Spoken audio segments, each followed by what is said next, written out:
BJP और अकाली दल का होगा गठबंधन, बसपा का आखिर क्या होगा स्टैंड। जी हाँ दोस्तों, आपने बिल्कुल सही सुना।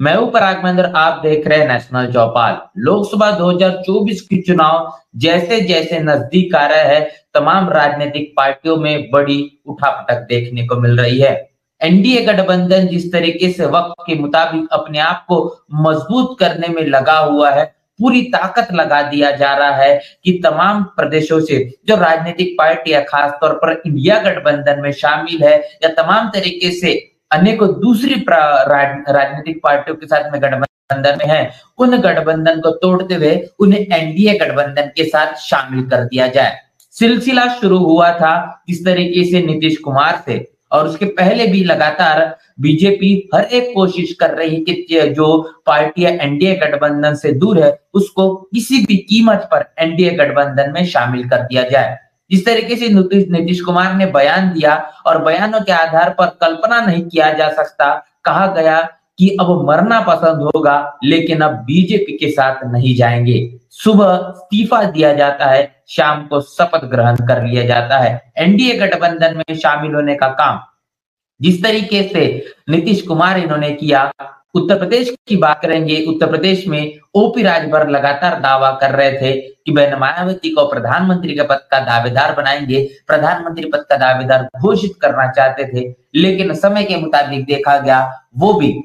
कहीं ना कहीं एनडीए गठबंधन में जाकर शामिल हो जाते हैं। उसके बाद इस तरीके से इंडिया गठबंधन बना, और इंडिया गठबंधन बनने के पीछे की रणनीति यही थी कि चाहे जो हो जाए, अब आने वाले लोकसभा 2024 के चुनाव के नतीजों में प्रधानमंत्री मोदी फिर एक बार दिल्ली की गद्दी पर नहीं बैठ पाएंगे। लेकिन जैसे जैसे वक्त बीतता गया, बहन मायावती की कही हुई बात समय के साथ अब पूरी तरीके से सच साबित हो रही है। बीते वर्ष जून महीने में बहन मायावती ने कहा था कि तमाम जो राजनीतिक पार्टियां एक साथ आई है, इनके सिर्फ हाथ मिले हैं, दिल नहीं मिले हैं। और इसी के बदौलत समय के आधार पर यह देखा भी जा रहा है, वर्तमान स्थितियां साफ हो चुकी है कि इंडिया गठबंधन में इतनी बड़ी दरारें पड़ चुकी है कि अब उसको समय के आधार पर भरा नहीं जा सकता।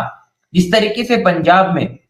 भगवंत मान अपने बलबूते पर आम आदमी पार्टी के जरिए लड़ने की बात कर रहे हैं, पश्चिम बंगाल में ममता बनर्जी अपने बलबूते पर लड़ने की बात कर रही है। इसके साथ साथ समाजवादी पार्टी के अखिलेश यादव, उन्होंने जयंत चौधरी के आधार पर आरएलडी के तौर पर जो सीटों का बंटवारा किया था, आरएलडी भी और जयंत चौधरी ये एनडीए गठबंधन के करीब नजर आ रहे हैं, और अब तस्वीरें निकल कर आ रही है पंजाब से। बता दें कि पंजाब में जो अकाली दल है, शिरोमणि अकाली दल, अब ये कहीं ना कहीं बहुजन समाज पार्टी के साथ में जो गठबंधन में बरकरार थी, वो बीजेपी के गठबंधन के साथ में जाने वाली है, एनडीए के साथ में जाने वाली है। तमाम सूत्रों के हवाले से बड़ी खबर निकल कर आ रही है। आप समझने की कोशिश करें कि किस तरीके से अब बीजेपी तमाम राजनीतिक पार्टियों के साथ में जो गठबंधन है, उस गठबंधन को तोड़ते हुए अपने पाले में लाने की हर वो कोशिश करते हुए नजर आ रही है। बता दें कि अनुपम मिश्रा जो एक वरिष्ठ पत्रकार है, उनके जरिए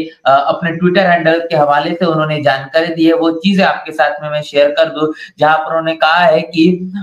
ये न्यूज़ 24 की खबर है, जिसका हवाला देते उन्होंने बताया कि पंजाब में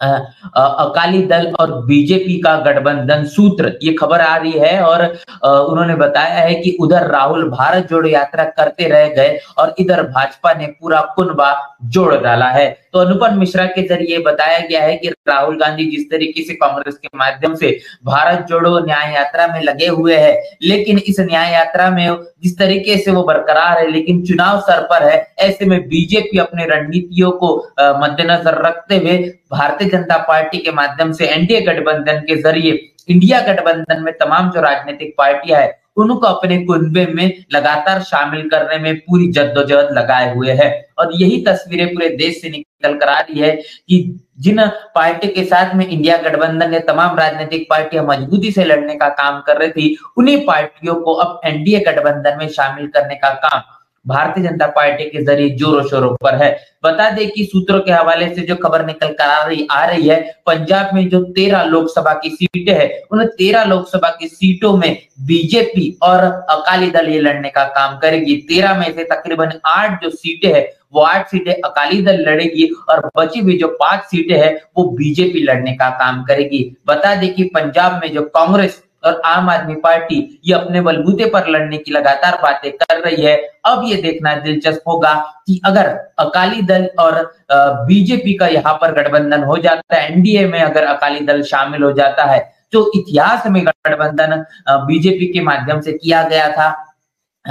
अकाली दल के साथ, वो गठबंधन फिर एक बार अगर होता है तो कितना ज्यादा कारगर साबित होगा, इसके कितने ज्यादा मायने निकल कर आएंगे। ऐसे में इंडिया गठबंधन में लगातार जो आम आदमी पार्टी शुरुआत से ही खफा नजर आ रही थी, इसके साथ साथ अब अपने बलबूते पर लड़ने की बात कर रही है। कांग्रेस भी पंजाब में लड़ेगी, तो ऐसे में जो वोटों का कितना बड़ा बंटवारा होगा, क्या कुछ आने वाले परिणाम होंगे, वो बहुत ही दिलचस्प होंगे। लेकिन सूत्रों के जो हवाले से खबर आ रही है, बहुजन समाज पार्टी के लिए भी मुश्किल यहाँ पर साबित हो सकती है, क्योंकि अकाली दल का जो गठबंधन वो बहुजन समाज पार्टी के साथ में था, और अब वो अगर वो गठबंधन इसी तरीके से बरकरार रहता है या फिर वो गठबंधन टूटकर कहीं ना कहीं एनडीए गठबंधन में जाने का काम अकाली दल के जरिए किया जाता है, तो ये कितना ज्यादा कारगर साबित होगा, ये आने वाले लोकसभा 2024 के चुनाव के परिणामों में ही देखा जाएगा। और लेकिन बीजेपी पूरी तरीके से अपनी रणनीतियों में बरकरार है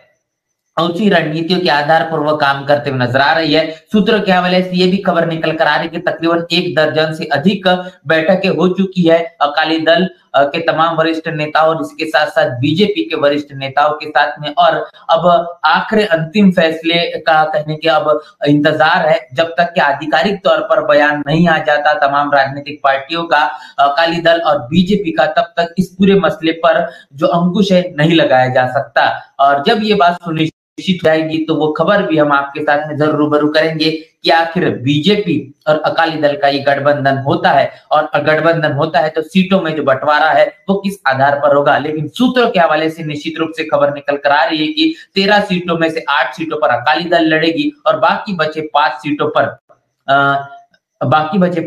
पर बीजेपी लड़ने का काम देगी। और अब ये देखना दिलचस्प है कि यहाँ पर बहुजन समाज पार्टी की जो भूमिका है वो कितना ज्यादा कारगर साबित हो जाती है। बहुजन समाज पार्टी गांव चलो अभियान के तहत अपनी रणनीतियों को जमीनी स्तर पर कहीं ना कहीं अब उतारने में पूरी तरीके से लग चुकी है। सेक्टर हो, बूथ हो या फिर विधानसभा हो, जिला हो, तमाम तरीके की लगातार बैठक की जा रही है और बहन मायावती के जरिए आदेश भी दे चुके हैं, दिशा निर्देश आ चुके हैं कि छोटी छोटी बैठकों के आधार पर कैडर कैंप के जरिए तमाम जो राजनीतिक पार्टियां भले ही